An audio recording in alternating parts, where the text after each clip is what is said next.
Baik, assalamualaikum warahmatullahi wabarakatuh. Kali ini kita akan belajar bagaimana membuat tabel di Excel dalam waktu 1 detik. Langsung ke videonya.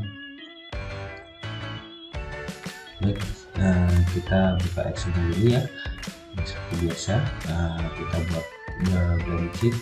Kemudian jika kita punya data yang ingin kita buat tabelnya, misalnya seperti ini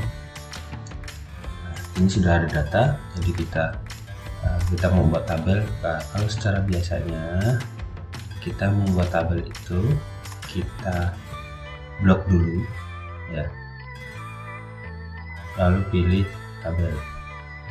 Gini, so kita blok dulu, baru kita pilih tabelnya, kita buat tabel. Nah, seperti ini. Jadi ini kita masih cara manual ya. Bagaimana dengan membuat tabel itu dalam waktu 1 detik?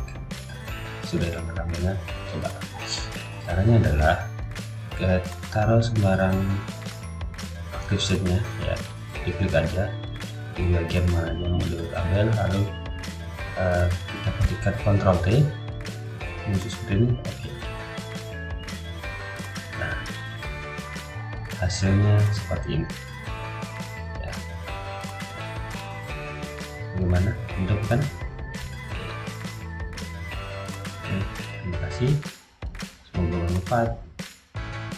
Jangan lupa klik like dan subscribe ya. Assalamualaikum warahmatullahi wabarakatuh.